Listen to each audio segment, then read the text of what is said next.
आसमा शहीद बेनजीर भुट्टो साहबा की साहबजादी हैं। ये दाग दाग उजाला, ये शब गजीदा सर, ये वो सहर तो नहीं जिसका इंतजार था। आज फिर जीने को मन करता है, कुछ करने को मन करता है। वो जुल्फ की घनी छांव, वो आंचल का लहराना, फिर थोड़ा सा मुस्का के फिर आंख का चुराना। कायद मोहम्मद अली जिन्ना का ख्वाब समझ में आता है तो मैं चाहूंगा कि अपने बच्चों को हम ये चीजें मुंतकिल करें। और जिस तरह से अल्लामा इकबाल रहमतुल्लाह ने फरमाया था कि खोल आंख, जमी देख, फलक देख, फजा देख, मशरिक से उभरते हुए सूरज को जरा देख, इस जलवाए बेपर्दा को पर्दों में जरा देख। तो मैं इस पे सोचता हूं, क्या वो जलवाए बेपर्दा जो पर्दों में छुपा हुआ है, कि वो पाकिस्तान तो नहीं?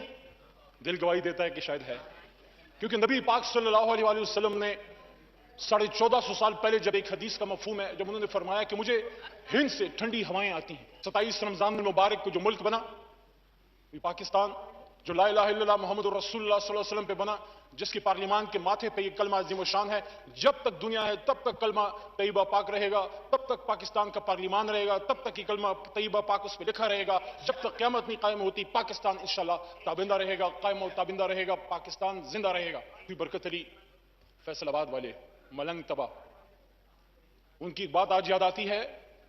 वो फरमाया करते थे, मलंग आदमी खद्दर के कपड़े पहनते थे, लोग उनसे दुआएं लेने जाते थे। वो फरमाते थे कि तुम्हें एक मलंग याद आएगा जंगलों में मारा मारा फिरता हुआ, एक मलंग तुम्हें याद आएगा, उसकी बात तुम्हें याद आएगी कि एक वक्त आएगा, कि पाकिस्तान की हां और ना में दुनिया की हां और ना होगी। What was he predicting?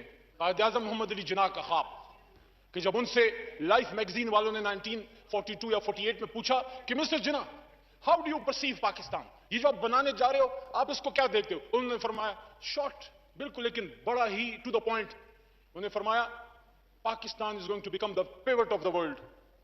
Pivot होती है बुनियाद, पिवट होती है वो पिलर जिस पे इमारत कायम होती है। तो जनाब चेयरमैन साहब, what Quaid Azam Mohammad Ali Jinnah envisioned for this great nation was कि इस मुल्क ने आगे जाके एक सुपर पावर बनना था और बनना है। और सुपर पावर की जब हम बात करते हैं तो सिर्फ न्यूक्लियर एसिड्स की नहीं मैं बात करता, क्योंकि असल सुपर पावर क्या है? ये जो E = mc² निकाला आइंस्टाइन ने, तो इधर से निकाला था ना जी। तो पहली आयत क्या थी? गार हिरा में जब नबी पाक सल्लल्लाहु अलैहि वसल्लम पे उतरी थी, ला इलाहा इल्लल्लाह मुहम्मदुर रसूलुल्लाह भी नहीं थी, हालांकि अज़ल से अब तक अल्लाह ने अपना नाम अपने हबीब के नाम से जोड़ दिया। लेकिन पहली वही क्या थी? ये वही है जो हम 1500 साल से भूल चुके हैं। और वो क्या है? तमाम उम्मत मुस्लिमा की ज़वाल की वजह क्या है? इस वही पे अमल ना करना और इसको भूल जाना। वो क्या है? इक़रा इक़रा बिस्म रब्बिकल लज़ी खलक़। कसम उठाता है अल्लाह ताला, कलम की भी उठाता है, नून वल कलम वमा यस्तरून, कसम है कलम की और जो लिखते हैं। इस आयत ने मेरी भी जिंदगी बदली। तो जनाब चेयरमैन साहब, कायद आज़म ने पाकिस्तान के लिए एक ख्वाब देखा कि यहां से दुनिया को डायरेक्शन मिलेगी। अगर दुनिया ने देखना है कि इंसानियत क्या होती है और इंसान क्या होता है और एक इंसानों का माशरा क्या होता है, मदनी रियासत क्या होती है, तो कायद आज़म ने वो ख्वाब दिखाया था। सन 47 में भी दिखाया, 48 में भी दिखाया, सन 42 में भी दिखाया, 40 में भी दिखाया और मरने से पहले ज़ियारत में भी दिखाया। और सारे हवाले मेरे पास मौजूद हैं, लेकिन वक्त महदूद है। सिर्फ इतना कह सकता हूं कि कायद आज़म मोहम्मद अली जिन्ना ने एक दफा सन 40 में जब करारदाद पास हुई, मुझे फख्र है, इसमें अल्लाह का शुक्र अदा करता हूं, जब पास हुई, आपके बुजुर्गों की तरह मेरा दादा पीर मोहम्मद साहब भी, पीर मोहम्मद खान, वो भी उधर ही थे। करारदाद लाहौर जब पास हो रही थी, मेरे लीडर इमरान खान साहब के वालिद मोहतरम इकरामुल्लाह खान यादी साहब, वो भी उधर ही थे। आपके भी पुरखे उधर ही होंगे कि जब कायद आज़म ने करारदाद लाहौर पास की थी, ठीक 2 साल बाद उनसे पूछा गया कि कायद आप क्या बनाना चाहते हैं, कि जिस पाकिस्तान की आप बात करते हैं उसका तर्ज हुक्मरानी क्या होगा? तो अपने बच्चों से, वो जो उनके आर्म्स थे, जो उनकी ताकत थी, all India Muslim student federation के बच्चों से उन्होंने फरमाया, स्टूडेंट से स्पीच करते हुए, कि मुझसे अक्सर पूछा जाता है कि जिस पाकिस्तान की आप बात करते हैं उसका तर्ज हुक्मरानी क्या होगा? मैं कौन होता हूं इस तर्ज हुक्मरानी का फैसला करने वाला? यह फैसला तो 1300-1400 साल पहले कुरान में हो चुका।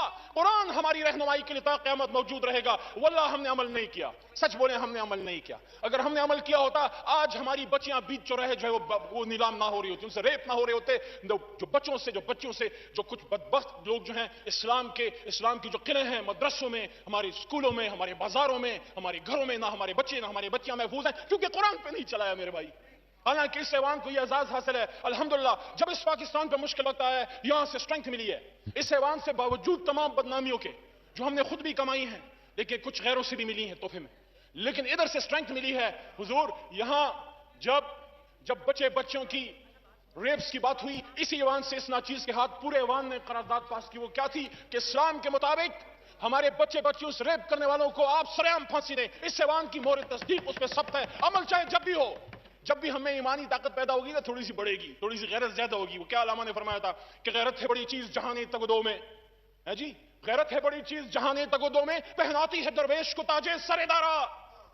یہ وہ جذبہ تھا، یہ وہ جذبہ تھا جب حضرت علی رضی اللہ تعالیٰ عنہ نے غزوہ خیبر میں خیبر کو فتح کیا تھا. یہ وہ جذبہ تھا، یہ اس میں بھی تھا، یہ کرنل شیر میں بھی تھا، یہ محمد بن قاسم میں بھی تھا، یہ سلطان محمود غزنوی میں بھی تھا جب سومنات کو پاش کیا. لیکن آج ہم ان راستوں کو تھوڑے سے بھول گئے ہیں. آج میری یہ صدا، آج میری یہ ریکویسٹ، آج میری یہ فریاد اسی لیے ہے. تھوڑا سا طالب علم ہوں میں ہسٹری کا، تھوڑا سا جو تھوڑا بہت سمجھا وہ یہی ہے کہ نہیں چلا. یہ ہے جناب بھٹو کی وہ فیملی جس کے سلسلے میں یہ مذاق کر رہے تھے یا کوئی بات کر رہے تھے. تو یہ وہ بھٹو اگر وہی کریکٹر ان کا ہوتا زرداری صاحب کا اور محترمہ ان کے بچوں کے سلسلے میں لوگ ایسی باتیں نہ کرتے. اب وہ بہت عالم بن رہے کوشش کر رہے تھے، قائد اعظم کے فرامین کے متعلق بھی بات کر رہے تھے، احادیث کی بھی بات کر رہے تھے. اس میں کوئی شک نہیں ہے کہ اہل علم آدمی ہیں اور خاندانی آدمی ہیں. علی محمد خان اچھے سپیکر ہیں.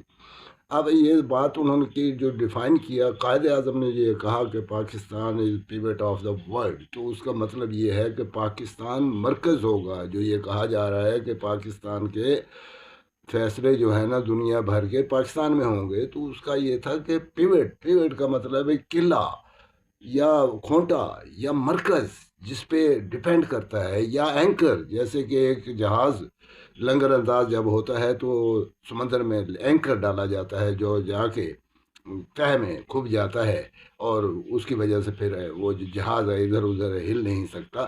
تو وہ اس کو جو دنیا کا پیوٹ ہونے کا مطلب یہ ہے کہ پوری دنیا کے فیصلے پاکستان کی منشا مرضی اور اس کی جو اہمیت ہے اس سے جو نظر انداز کر کے نہیں کیے جا سکتے. تمام فیصلے پاکستان کی مرضی سے اور پاکستان کی حیثیت کو مد نظر رکھ کے کیے جائیں گے. یہ تھا مقصد ان کا، جس میں ڈیفائن کرنے تھوڑا سا فرق رہ گیا کہ انہوں نے پیوٹ کی جو ٹرانسلیشن ہے وہ کر دی فاؤنڈیشن اور پیوٹ میں یہی فرق ہے. فاؤنڈیشن وہ ہے جس پہ ایک عمارت کھڑی کی جاتی ہے، لیکن پیوٹ وہ ہے کہ جو مرکز کی حیثیت رکھتا ہے، جو سینٹر کی حیثیت رکھتا ہے، جو سینٹر آف گریویٹی ہوتا ہے، جو سینٹریپیٹل فورس کے حوالے سے آپ بات کریں کہ جیسے ایک رسی کے ساتھ کوئی وزن باندھ کے اس کو گھمایا جائے تو جو آپ کے ہاتھ میں پکڑی ہوئی ڈوری ہے اس پہ جو قوت کام کر رہی ہے، اس